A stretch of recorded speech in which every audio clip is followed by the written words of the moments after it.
Don't just live for tomorrow, or just live in yesterday.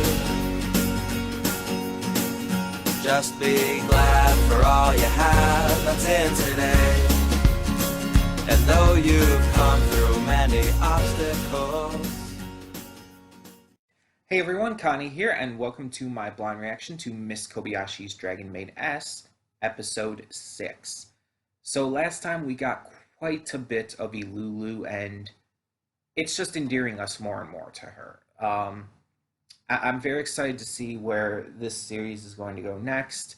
And I want to briefly mention something. Like, this is one of those few series for me that works with its more episodic nature, because each episode is also kind of split off into little segments itself, and it's a comedy.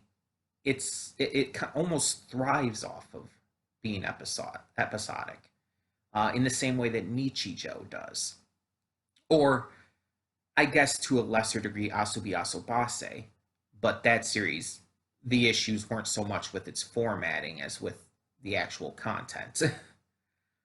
um, but yeah, just generally speaking,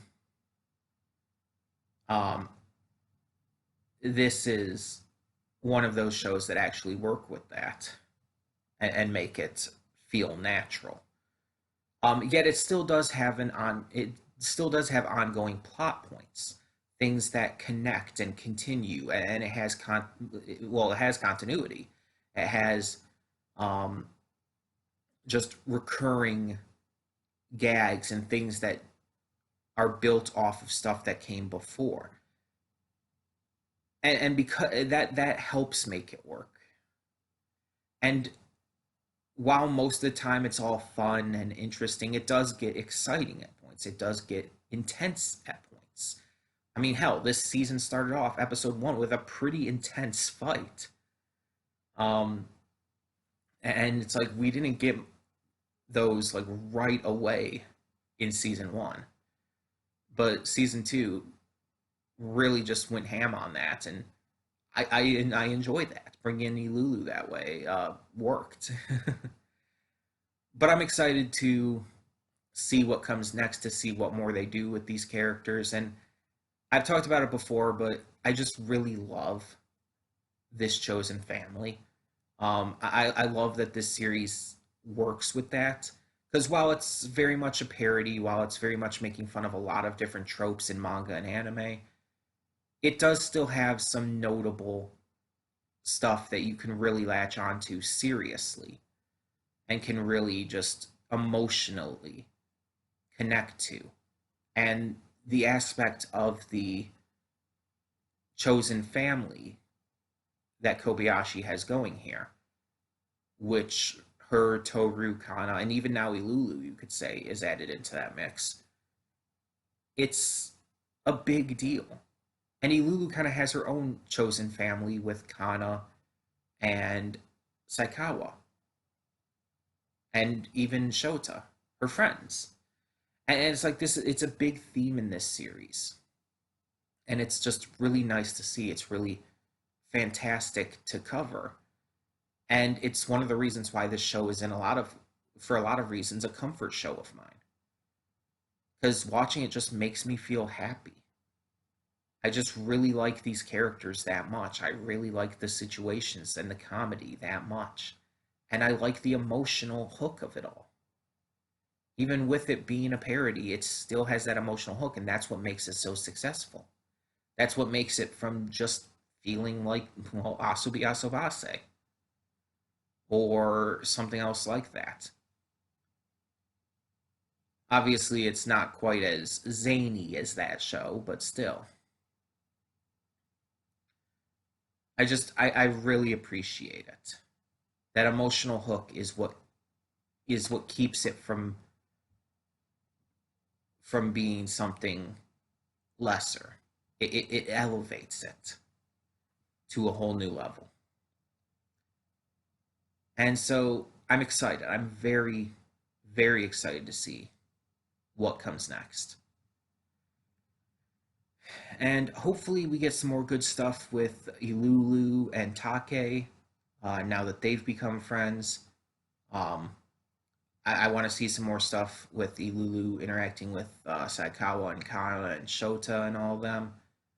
Um, and I want to see more with the characters we've grown accustomed to, with Kobayashi, Toru, Elma, Lukua, Fafnir, and Takia, and so much more.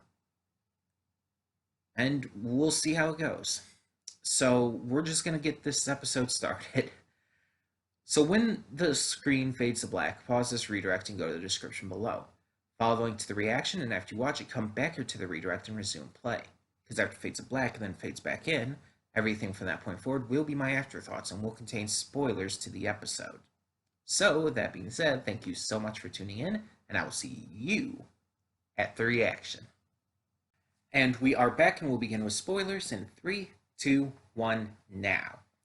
So this episode was about relationships. The relationships specifically between some of our side characters, humans and dragons. Instead of focusing on Toru and Kobayashi's relationship in that regard, the human-dragon relationship, which we focused on so much in the series for obvious reasons, we instead choose to focus on the likes of Lukua and Shota, Fafnir and Takia, Kana and Saikawa. And I really liked that. Getting to cover these 3 different relationships in this episode felt good. It felt like this is something I wanted to see in this series, just an episode that focuses on them, on their connection. So we'll cover each one. So Shota wants Lukua to respect him. He wants to be seen less as a little kid, and he wants to be seen as more of like a master kind of, with Lukua as more of a, I guess, like a servant, or at least someone under him. And a lot of that probably comes from the fact that he most of the time feels very small compared to others, and not just because of Lukua being large. um he wants to have that respect and that sort of level of just someone looking up to him, and that's really natural. Everyone kind of goes through that period in their lives where they just want people to respect them, to look up to them, to see them as, in some ways you could say, the adult. um and it gets very prevalent in a lot of kids. There's a lot of kids who don't like being looked down on, who don't like just being treated, well, like kids, like they are, because it makes them feel small, makes them feel lesser. And a lot of times we do treat kids like that. We do treat kids as lesser. We do treat them as if they don't understand what's going on around them, as if they don't grasp situations, and as if they're not smart. A lot of times we treat kids as dumb, and it is demoralizing. Speaking from my experience when I was a kid, and from a lot of kids I've known through getting to work with them at churches and whatnot, and even in daycares. The few times I've helped out at daycares. But getting to work with them, it's like these kids are smarter than you think, and they will let you know that. They want you to know that. And so it's completely understandable that Shota wants that kind of respect and attention from Lukua. But then you see, like, Toru, like, he goes to Toru asking for help. It's like, oh, what's Lukua's weakness? I got to get her under my control and everything. And it's like, I want her to respect me. And Toru's response is like, she already does. Lukua never stays in one place for too long. She's chosen to stay with you because she likes you, because she respects you. She cares genuinely for you. She makes fun of you, yes. She is dork to you and messes around with you, but she does genuinely like you. And so Shota and her end up talking on the way home, and Luca becomes vulnerable.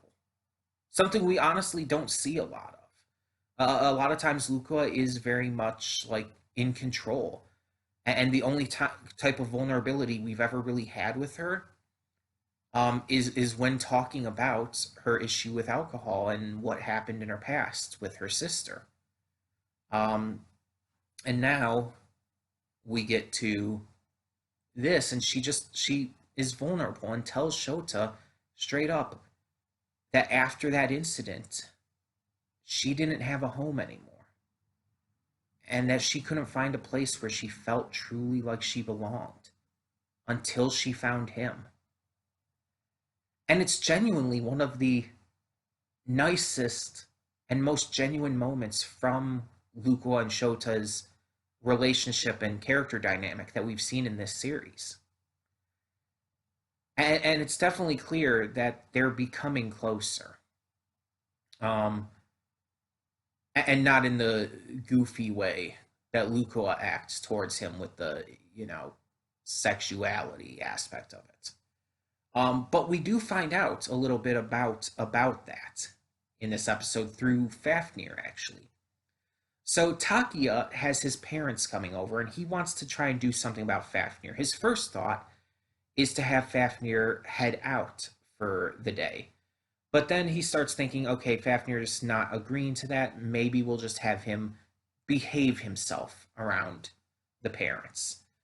Um, and at first he goes to Toru to help, but she doesn't really know how to help too much with him either, outside of using force.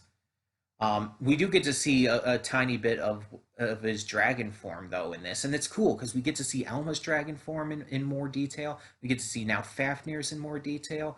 I really like that this season's giving us more of that. I hope we get to see Luqua's during this season. Um, but Toru's no help, so he ends up wanting to ask Luqua, and the only way to try to contact her is through Shota. Luqua's not around, so he asks. So Shota offers to help, gives him this little magic orb thing. Takia ends up giving it to Fafnir, but it's worthless. It doesn't work at all. But Fafnir, after getting a drop that he wanted in a game, is in a good mood and offers to compromise with Takia. It's like, I'll listen to you. I'll listen to you and behave myself if you can beat me at this game. And so they game together. But we also hear Fafnir start to talk about dragons and the concept of adulthood within dragons. We find out that dragons don't naturally have a concept of childhood or adulthood, that it's not really relevant to dragon culture. They don't see each other that way. They just see each other as other dragons, and that power tends to be what matters the most. And this actually explains greatly why Luqua acts the way she does, and why all of these dragons act the way they do towards a lot of humans, not realizing that there's a lot more social stigma towards acting that way towards especially kids. um, because for dragons, that it's normal. They don't see age in that way. That doesn't just it doesn't connect with them. So it's hard for them to acknowledge that in their new lives because there's so much that they still don't understand about this. And while some dragons like Toru and Elma even are getting more acclimated, some like Luqua are still very much having to learn a lot about how humans operate. And that's really interesting that they actually covered something that explains why Luqua acts this way towards Shota and everything. Presumably, that's just how Luqua is, and she would act that way back in the dragon world too, towards others. And again, with them not thinking about age, that's exactly the reasoning. And mind you, that's no excuse for like the kind of like pedophilia kind of thing that you could see out of this. I'm not saying that Luke was in the right necessarily, because again, we are applying this by human standards. It's in the human world. This is a human kid. but also you do have to realize that this is still parody, and that's the point of this entire thing. While they are giving explanation for it, while it still doesn't excuse it necessarily, there is also the explanation that this series is literally making fun of other manga and anime for doing this. That's literally the point of having Lukua be like this in terms of how it's written. That is the point in terms of how the series is written. The entire thing with how dragons operate compared to humans, that's the in-world, the lore reasoning. So it's still pretty interesting, nonetheless. But yeah, Fafnir and Takia start to game with each other, and it looks like Takia's going to win. So looks like everything's going to work out. And our third part focuses on Kana and Saikawa. They overhear some other kids in their class talking about going to this place where the rivers meet. It's a long walk away from where Kana and Saikawa live, but they really want to go there too, specifically Saikawa. She's very competitive in her nature, so she wants to show these other kids up and go there as well. Kana agrees to go with her, and so with some help gathering some stuff from Kobayashi, Toru, and Ilulu, just gathering some supplies for the trip, they head out. They walk along the river, get to see all these people doing their things, have some fun, eat their lunches, and they finally reach their goal. With Saikawa just completely fawning over Kana the entire time, as she does. And when they get there, they get a picture. And it would be cute and really good leaving it at that, but it gets funnier because Elma is just suddenly there in her full dragon form, bathing in the river, which was foreshadowed by Kana talking about how she would bathe in the river as dragon. Um, Although Saikawa thought about it as just both of them playing in the river in their swimsuits, which is adorable, but still. Um, so we see Elma forgetting to use her perception blocking. She's just bathing and having fun in the river, and it's hilarious. It's just so out of nowhere. But I could imagine Elma doing that for sure. Um, Also, I could imagine Elma forgetting the perception blocking for sure. um, it's so out of nowhere, but it's also really funny. And seeing Saikawa try to get a picture, but Kana just blocking her at every angle. And Saikawa is like, "No, you're so cute, but that's a dragon. But you're so cute, but that's a dragon." It's really funny. It is just really genuinely funny. And then she tries to convince the other kids at school again of that, rather than just talk about, oh, we got to where the rivers meet, we got a picture. No, she's trying to convince them about Elma. Um, and Kana's response was the funniest fucking thing in this episode, and one of the funniest things in the series. That was just CG. It's the funniest fucking thing because I have heard kids literally say that kind of thing about things that seem unbelievable in real life. They'll say that's just CG because they've heard adults talk about CG and talk about how it's used to make these unbelievable things in movies, and how fake it can look and everything, or how real it can look at times. And it's like I've heard kids literally say this kind of thing, and it's just the funniest fucking idea. Just people, especially kids, thinking that CG is a possibility in real life. And Kana's like, it was just CG, and Saikawa's like, wait, it was, and she believes it. She's unsure, but she kind of believes that that's a possibility, and it's so fucking funny. And the other kids are like, so it's AR, as if they're just coming to some kind of like really intellectual conclusion. It's like, it's augmented reality. Yeah, that tracks. It's like, no, it doesn't. Oh, but that's so fucking funny. Like, I am not even joking. That was by far one of the funniest things in this series. Um, it's just, I don't know. I don't know why. I can't explain it, but that concept is just really funny to me.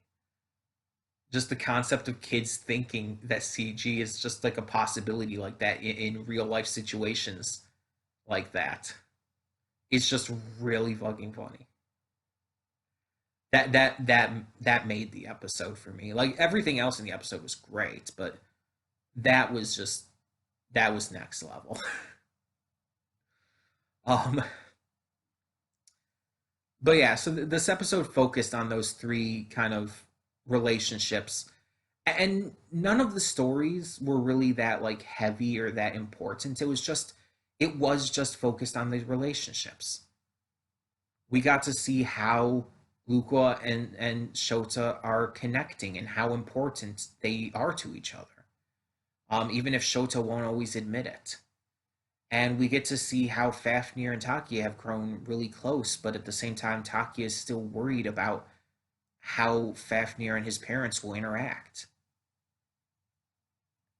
And we see how Kana and Saikawa, already extremely close with each other, are just spending a day together, having fun. And it's just like getting to see these relationships in such natural ways just bloom like this is such a fantastic idea for an episode. And that's all it needed. It didn't need anything else. Because as I talked about in the pre-thoughts, one of my favorite parts about the series is the fact that it focuses on these chosen families. The relationships are definitely one of the biggest positives about this series. So the episode focusing on that was great and honestly needed. So yeah, I really enjoyed this episode. But tell me in the comments below what you thought of episode 6 of Miss Kobayashi's Dragon Maid S, and thank you so much for tuning in. For now, I'm Connie and I'm signing off. See y'all next time.